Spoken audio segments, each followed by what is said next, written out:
गावकऱ्यांचे या ठिकाणी आभार व्यक्त करतो। तसेच प्रत्येक कार्यक्रमाला आवर्जून उपस्थित राहणारे आमचे सर्व शिक्षक मंडळी, नियमितपणे प्रत्येक कार्यक्रमामध्ये भाग घेणारे माजी जिल्हा परिषद सदस्य मुरली आप्पा शेजू, तसेच सर्व ग्रामपंचायतचे आजी माजी पदाधिकारी, माऊली नाना कालापुरे, तसेच मोहम्मद भाई, शालेय शिक्षण समितीचे अध्यक्ष उपाध्यक्ष, सर्व आशा सेविका, तसेच अंगणवाडी सेविका व बचत गटाचे सर्व प्रतिनिधी, सर्व गावकरी,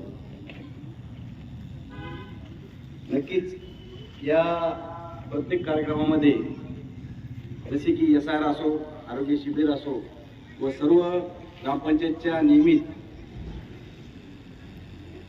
कार्यक्रमामध्ये आपण मोठ्या संख्येने सहभागी होता आणि मोठा उत्साह हा कार्यक्रमामध्ये असतो। म्हणूनच आम्हाला सुद्धा कार्यक्रम हा चांगला करावा त्यासाठी नेहमीच उत्साह मिळतो। जसे की सरांनी आता सांगितलं की SIR की ज्याच्यामध्ये जे काही मतदान त्याचं पुनर्निरीक्षण कार्यक्रम हा शासनाने आयोजित केला होता, ज्यामध्ये की प्रत्येक गावामध्ये जवळपास 20% लोकांची पुनर्नावं हे 2-2, 3-3 ठिकाणी असायचे आणि ते कुठून आले किंवा त्यांचा संबंध कसा ते निरीक्षण करण्यासाठी शासनाने हा प्रोग्राम या ठिकाणी राबवला होता। नक्कीच मोठ्या संख्येने सहभाग हा गावकऱ्यांनी या SIR मध्ये घेतला आहे।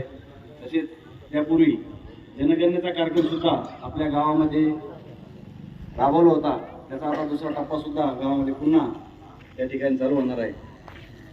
त्यांना आपल्या गावामध्ये त्यांचा कागदोपत्री पुरावा देता आला नाही किंवा त्यांचं SIR झालं नाही, तर आता तहसीलदारापुढे पुन्हा सुनावणी राहणार आहे। त्याच्यामध्ये त्यांनी आम्ही ज्यावेळेस सूचना करू तर ती शेवटची सुनावणी राहणार आहे, त्याच्यानंतर सुनावणी होणार नाही, त्यांचे नाव कमी होतील। म्हणून आपण ज्यावेळेस आता ज्यांची सुनावणी बाकी आहे किंवा पुनर्निरीक्षण झाले नाही त्यांनी तहसीलदारासमोर न चुकता आपला कागदोपत्री पुरावा हा सादर करावा आणि जर दुसरीकडे नावं जर गेले असतील तर त्यांनी पुन्हा त्याचे नाव आपल्या रामनगर येथे ट्रान्सफर करण्यासाठी त्यांनी ऑनलाईन फॉर्म भरावे आणि BLOशी संपर्क साधून आपले नाव पुन्हा रामनगरमध्ये कसे घेता येईल यासाठी प्रयत्न करावे।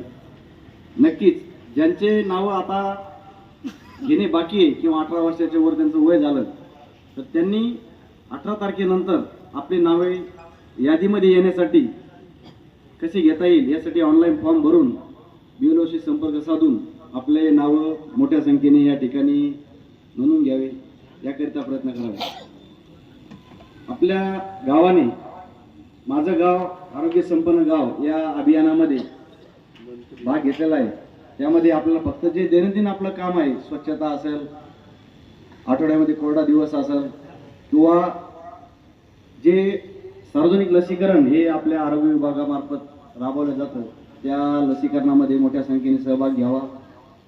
ग्रामपंचायत मार्फत सुद्धा आरोग्य शिबिरे वेळोवेळी आयोजित केली जातात, त्याच्यामध्ये सुद्धा आपण मोठ्या संख्येने सहभाग घ्यावा की जेणेकरून आपल्या सर्व गावकऱ्यांचे आरोग्य हे चांगले राहील आणि आपल्या गावाचं आरोग्य जे अभियान आता शासनाने चालू केलं आहे त्या अभियानामध्ये मोठ्या संख्येने सहभाग घेऊन आपल्याला कुठंतरी आपल्या गावाचं नाव हा हे तालुकास्तरीय जिल्हास्तरीय जे पारितोषिक शासनाने ठेवलं आहे त्यासाठी कुठंतरी सहभाग नोंदवले। नक्कीच आपण जुनं जे एक